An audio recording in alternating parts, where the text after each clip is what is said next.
പ്രിയപ്പെട്ട രക്ഷിതാക്കളെ, വിദ്യാർത്ഥികളെ, സമസ്ത വാർഷിക പരീക്ഷ 2ാം ക്ലാസ് ഫിഖ് കുട്ടികളെ പഠിപ്പിക്കുമ്പോൾ എന്തൊക്കെ കാര്യങ്ങൾ ശ്രദ്ധിക്കണം, ഏതൊക്കെ പാഠങ്ങളാണ് പരീക്ഷയ്ക്ക് കൂടുതലായി ശ്രദ്ധിക്കേണ്ടത്, മോഡൽ ചോദ്യപേപ്പർ ഏത് രൂപത്തിലാണ് എന്നീ വിഷയങ്ങളെല്ലാം ഉൾപ്പെടുത്തിയ വളരെ ഉപകാരപ്രദമായ നല്ലൊരു വീഡിയോ ആണ്. മുഴുവനായി തന്നെ കാണുകയും മനസ്സിലാക്കുകയും ഇതേ രൂപത്തിൽ കുട്ടികളെ പഠിപ്പിക്കുകയും ചെയ്യുക.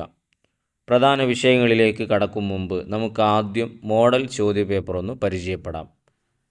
ഒന്നാമത്തെ ചോദ്യം നിങ്ങൾക്ക് കാണാം, യോജിപ്പിക്കാം എന്നൊരു ചോദ്യമാണ്. 5 ചോദ്യങ്ങളുണ്ട്. അതിൻ്റെ ഉത്തരങ്ങൾ ഇപ്പുറത്തെ കള്ളിയിൽ ഡിസോർഡറായി നൽകിയിട്ടുണ്ട്. ഈ കള്ളിയിലുള്ളതിനോട് യോജിച്ചത് അപ്പുറത്തെ കള്ളിയിലേക്ക് നമ്മൾ വരച്ച് കൊടുക്കാനാണ് ആവശ്യപ്പെടുന്നത്. ഒന്നാമത്തത് റമളാൻ മാസം നോമ്പ് നോൽക്കൽ, അതാണ് യോജിച്ചത്. 2 ഇസ്ലാം കാര്യങ്ങളിൽ രണ്ടാമത്തേത് നിസ്കാരം. മൂന്നാമത്തത് ഇടത് കൈ മുട്ടുൾപ്പെടെ കഴുകുക. 4 ചെവി രണ്ടും ഒന്നിച്ചു തടവൽ. 5 ബുദ്ധിയുടെ വക്കത്തിരിവ് നീങ്ങുക. എന്നിങ്ങനെയാണ് നമ്മളതിനെ യോജിപ്പിക്കേണ്ടത്.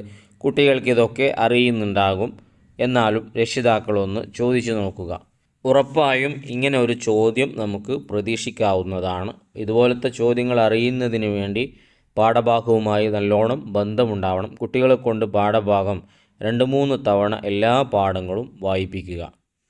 രണ്ടാമത്തെ ചോദ്യത്തിലേക്ക് വരുമ്പോൾ പൂരിപ്പിക്കുക എന്നൊരു ചോദ്യമാണ്. 5 ചോദ്യങ്ങളാണ് അതിൽ വന്നിട്ടുള്ളത്.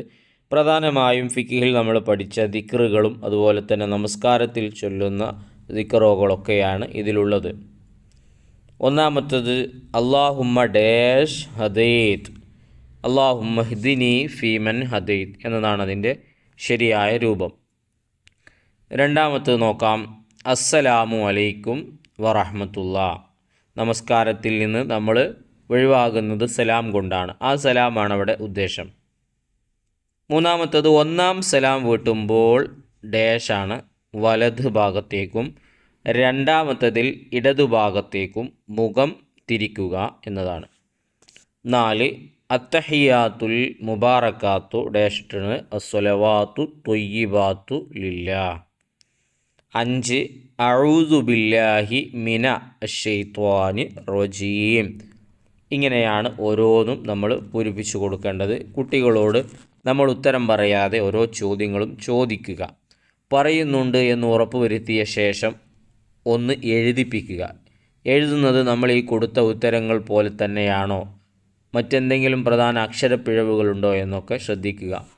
ചില അക്ഷരങ്ങൾ തായിന് പകരം തോ എഴുതിയാലോ അല്ലെങ്കിൽ തോയിന് പകരം ത എഴുതിയാലൊക്കെ മാർക്ക് കുറയാൻ കാരണമാകും. അതുപോലെ തന്നെ ഹ എന്നുള്ളത് അയിനായി മാറുകയോ അയിന് ഹ ആയി മാറുകയോ ഒക്കെ ശ്രദ്ധിക്കേണ്ടതാണ്. അതൊക്കെ മാർക്ക് കുറച്ച് കളയും. രക്ഷിതാക്കൾ ആ കാര്യം ഒന്ന് ശ്രദ്ധിക്കുക.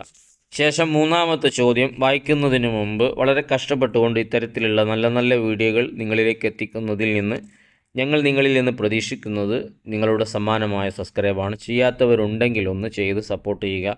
ഒരു ലൈക്ക് വീഡിയോക്ക് ഇപ്പോൾ തന്നെ കൊടുക്കുക. ഉപകാരപ്പെട്ടെങ്കിൽ അവസാനം നന്ദി അറിയിച്ച് അൽഹംദുലില്ലയോ താങ്ക്സോ മറ്റോ കമൻറ്റിലൂടെ എഴുതി അറിയിക്കുകയും ചെയ്യുക. ശരി അടയാളപ്പെടുത്തുക എന്നതിൽ 4 ചോദ്യങ്ങളാണ്. ഓരോ ചോദ്യങ്ങൾക്ക് നേരെയും 3 കള്ളികളിലായി ഓപ്ഷനുകൾ നൽകിയിട്ടുണ്ട്. ശരിയായ ഓപ്ഷനിൽ ടിക്കറ്റ് കൊടുത്താൽ മതി. കുട്ടികൾക്കത് പ്രത്യേകം കാണിച്ചു കൊടുക്കുക. നല്ലോണം ശ്രദ്ധിച്ച് മാത്രം കൈകാര്യം ചെയ്യുക എന്ന് നമ്മൾ പറഞ്ഞ് ബോധിപ്പിച്ചു കൊടുക്കുക. ഒന്നാമത്തത് തബാറക്ത റബ്ബന വതആലൈസ എന്നുണ്ട്, വതആലൈത എന്നുണ്ട്, വതഹാലൈത. വതആലൈത അയിന് കൊണ്ടാണ് വതആലൈത എന്നതാണ് ശരി. വതഹാലൈത എന്ന് പറയുന്നതും പറയുമ്പോൾ ചിലപ്പോൾ ശരിയായി തോന്നിയെങ്കിലും അക്ഷരപ്പിഴവുണ്ട് അതിൽ. വതആലൈത്താണ് ശരിയായത്. ഇങ്ങനെ വരാൻ സാധ്യതയുണ്ട് എന്ന് കുട്ടികൾക്ക് പറഞ്ഞ് ബോധിപ്പിച്ചു കൊടുക്കുക. രണ്ടാമത്തത് സുജൂദിൽ സുബ്ഹാന റബ്ബിയൽ അഅല വബി ഹംദിഹി വബി ജംദിഹി വബി ഹംദിഹിയാണ് ശരിയായിട്ടുള്ളത്. മൂന്നാമത്തത് തുമഅനീനത്ത് എന്ന് പറഞ്ഞാൽ എന്താണ്? അനക്കം അടങ്ങുക എന്നതാണ് അതുകൊണ്ട് ഉദ്ദേശിക്കുന്നത്. അനക്കം എന്ന് മാത്രമല്ല, 2 കാൽ എന്നതുമല്ല, അനക്കം അടങ്ങുക എന്നതാണ് തുമഅനീനത്ത് കൊണ്ട് ഉദ്ദേശിക്കുന്നത്. നാലാമത്തത് സ്ത്രീകൾക്ക് സുന്നത്താണ്. ഇക്കാമത്ത് എന്നുണ്ട്, ഇഫാമത്ത് എന്നുണ്ട്, ഇഖാമത്ത് എന്നുണ്ട്. കുട്ടികൾ ഇക്കാമത്തിൽ ശരിയിട്ടാൽ മാർക്ക് നഷ്ടപ്പെട്ടു പോകും. ഇക്കാമത്തിലെ കാഫല്ല, ശരിയായത് ഖാഫാണ്, ഇഖാമത്ത്. അപ്പോൾ ഇങ്ങനെ മാറിപ്പോകരുത് എന്നുകൂടെ ഉണർത്തുക. ഇനി നാലാമത്തത്, അതിലൊരു ചോദ്യമാണുള്ളത്, അർത്ഥം എഴുതുക. അഷ്ഹദു അല്ലാ ഇലാഹ ഇല്ലല്ലാ എന്താണ്? തീർച്ചയായും അള്ളാഹു അല്ലാതെ ഇബാദത്തിന് അർഹൻ മറ്റാരുമില്ലെന്ന് ഞാൻ മനസ്സിൽ ഉറപ്പിച്ച് വ്യക്തമാക്കി പറയുന്നു. ഇതാണ് നമ്മുടെ പാഠഭാഗത്തിൽ കൊടുത്തത്.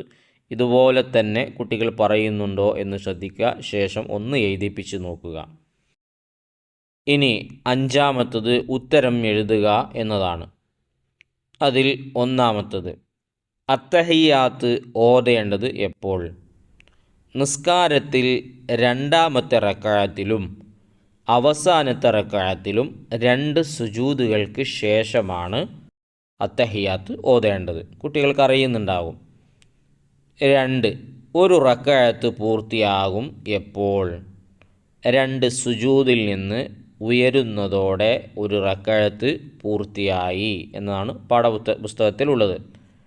മൂന്നാമത്തത്, ഫാത്തിഹയ്ക്ക് മുമ്പ് എന്തൊക്കെ ചൊല്ലണം?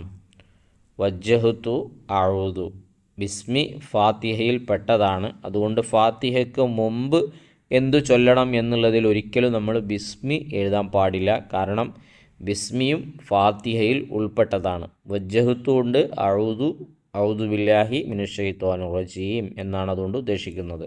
നാലാമത്തത്, സുബഹ് ബാങ്കിൽ മാത്രം 2 തവണ പറയേണ്ട കലിമത്തുകൾ. അസ്വലാത്തു ഖൈറും മിനന്നൗം, അസ്വലാത്തു ഖൈറും മിനന്നൗം എന്ന് 2 തവണ പറയുക. ഈ ഒരു പേപ്പറിലെ ഏറ്റവും ഇമ്പോർട്ടൻ്റ് ആയിട്ടുള്ള 4 ചോദ്യങ്ങളാണ്. ഇതുപോലത്തെ ചോദ്യങ്ങൾ നമുക്ക് ഉറപ്പായും പ്രതീക്ഷിക്കാം. പാഠഭാഗത്തിലെ ചോദ്യങ്ങളും ഉത്തരങ്ങളും നന്നായി പഠിച്ചാൽ തന്നെ ഇതുപോലത്തെ ഉത്തരങ്ങൾ സിമ്പിളായി നമുക്ക് കൈകാര്യം ചെയ്യാൻ കഴിയും. ഇനി ആറാമത്തത്, 2 വീതം എഴുതാം എന്നൊരു ചോദ്യമുണ്ട്. അതിൽ 2 എഴുതി കൊടുത്തിരിക്കുന്നത്.